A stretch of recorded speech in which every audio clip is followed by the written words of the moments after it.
Jean, il y a 8 mois, en effet, vous nous avez dit, il va y avoir, dans 8 mois, la guerre en Iran. Ce sont les prophéties qui l'ont dite.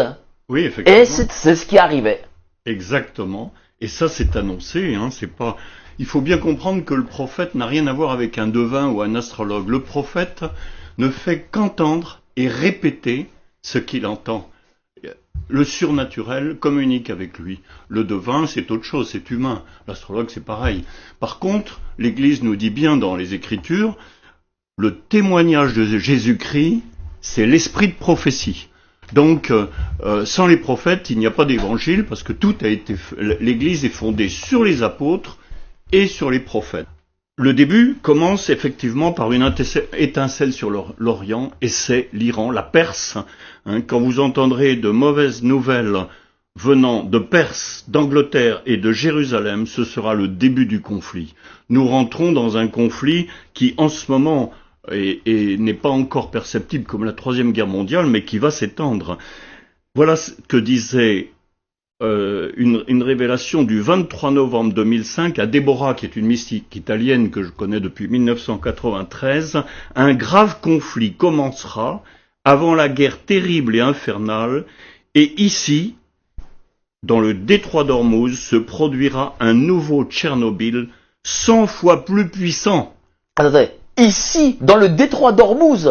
C'est ce qu'elle dit elle-même. En 2005, ici, il y a 20 ans. Disait que effectivement se produira dans le détroit d'Ormuz un événement qui est nucléaire, forcément, parce que 100 fois Tchernobyl c'était nucléaire, c'est un accident nucléaire.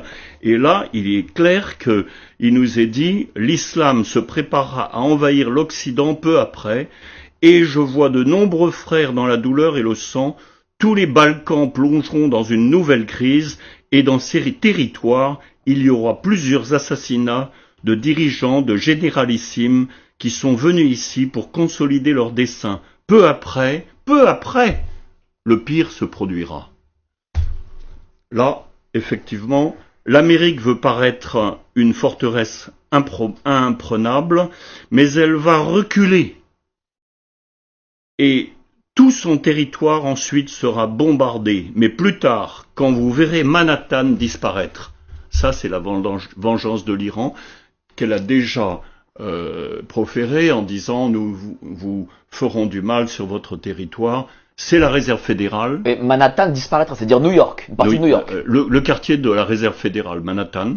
Donc, et là, effectivement, c'est le second conflit mondial, le troisième conflit mondial qui commence, et même les pays qui entourent l'Iran, le Soudan, et les pays, même l'Égypte, se mêleront, et ce seront des essais militaires qui s'étendront dans toute la Méditerranée, puis viendra le temps de l'Adriatique. Voilà, ça s'avance vers l'Italie, et ce sera plus qu'un tourbillon de vagues, de tsunamis, à cause de ces bombes.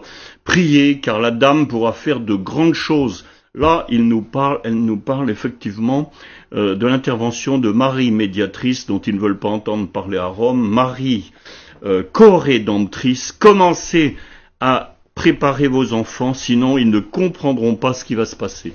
Il est évident que dans les familles, il faut, sans affoler les gens, sans affoler les enfants, les préparer pour qu'ils aient une grande confiance dans la grande victoire qui suivra. Car tout cela est annoncé depuis Fatima.